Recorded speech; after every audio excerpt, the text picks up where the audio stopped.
తిరుమల లడ్డూ తయారీకి వైసీపీ హయాంలో కల్తీ నెయ్యి వాడటంపై రాష్ట్ర వ్యాప్తంగా ఆగ్రహావేశాలు వ్యక్తమవుతున్నాయి. తిరుమల ప్రతిష్టను వైసీపీ నాయకులు మంటగలిపారని మంత్రులు మండిపడ్డారు. బాధ్యులను కఠినంగా శిక్షిస్తామని తెలిపారు. రాష్ట్రంలో వివిధ ప్రాంతాల్లోనూ భక్తులు నిరసన ప్రదర్శనలు నిర్వహించారు. వైసీపీ హయాంలో తిరుమలేశుడి లడ్డూ తయారీకి కల్తీ నెయ్యి వినియోగంపై మంత్రులు తీవ్రస్థాయిలో మండిపడ్డారు. చివరకు దేవుడి ప్రసాదం సరుకుల్లోనూ వైసీపీ అవినీతికి పాల్పడటం సిగ్గుచేటని మంత్రి కొల్లు రవీంద్ర ఆగ్రహం వ్యక్తం చేశారు. ఇప్పటికే చేసిన తప్పు ఒప్పుకోకుండా జగన్ బుకాయిస్తున్నారని మండిపడ్డారు.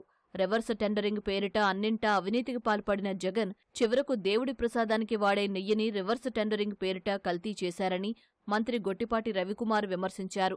చేసిన తప్పులు కప్పిపుచ్చుకునేందుకు జగన్ ప్రభుత్వంపై ఎదురుదాడి చేస్తున్నారని మండిపడ్డారు. కోట్లాది మంది భక్తుల మనోభావాలను వైసీపీ నేతలు దెబ్బతీశారని మంత్రి డోలా వీరాంజనేయస్వామి అన్నారు.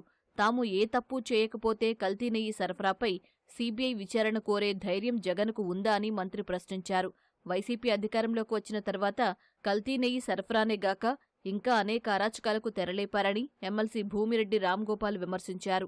పరకామణిలో రవి అనే వ్యక్తి కోట్లు దోచుకున్నా కేసు నమోదు చేసిన కొన్ని గంటల్లోనే ఛార్జిషీటు వేసి కేసు కొట్టివేశారని ఆయన ఆరోపించారు. బ్రహ్మోత్సవాల ప్రారంభానికి ముందే తీతీదేలో జరిగిన అపచారాలపై ఆలయ సంప్రోక్షణ జరిపించాలని వర్ల కోరారు. కలియుగదైవం వెంకటేశ్వర స్వామికి ఇంత అపవిత్రం చేసినటువంటి వ్యక్తులకి ఇలాంటి దుర్మార్గమైనటువంటి కార్యక్రమాలు చేస్తారా? మీకు విశ్వాసం లేకపోతే వదిలేయాల. ఇలాంటి అపవిత్ర కార్యక్రమాలు చేసి ఇవాళ వెంకటేశ్వర స్వామి ఎవరిని వదలరు. అది చరిత్ర చెప్తా ఉంది. 7 కొండల్ని 2 కొండలకే చేయాలని చూసిన సందర్భంలో ఏమయ్యారో చూసాం. ఇవాళ అదే వెంకటేశ్వర స్వామికి ప్రసాదానికి మీరు చేసినటువంటి అపవిత్రం వల్ల ఏమవుతారో ఆ కలియుగ దైవమే చూసుకుంటారు. ఖచ్చితంగా ప్రభుత్వ పరంగా న్యాయపరంగా చేయాల్సినటువంటి కార్యక్రమాలు ఖచ్చితంగా ఎవరైతే దీంట్లో బాధ్యులయ్యారో అది ఎంతటి వారైనా సరే వదిలిపెట్టే సమస్య లేదు. వాళ్ళ సంగతి ఖచ్చితంగా వెంకటేశ్వర స్వామితో పాటు ఆంధ్ర రాష్ట్ర ప్రభుత్వమే కాదు యావత్ ప్రపంచంలో ఉన్నటువంటి ప్రతి ఒక్కరు కూడా దీంట్లో భాగస్వాములు అవుతారని తెలియజేస్తాను. వైసీపీ హయాంలో కల్తీ నెయ్యి సరఫరా చేసినందుకు నిరసనగా నెల్లూరులో టీడీపీ నాయకులు నిరసన ర్యాలీ నిర్వహించారు. ప్రసాదం అపవిత్రం చేసిన వారికి శిక్ష పడేలా చూడాలంటూ విజయవాడలోని డోండి గణేష్ సేవా సమితి ఆధ్వర్యంలో ఏర్పాటు చేసిన మట్టి గణపయ్య ప్రాంగణంలో వెంకటేశ్వర స్వామి అఖండ జ్యోతిని వెలిగించారు.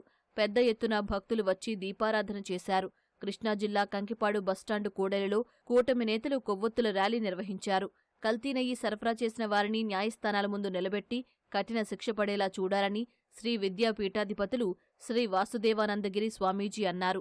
తిరుమలలో అన్య మతస్థులతో ఉద్యోగాలు చేయించకూడదన్నారు.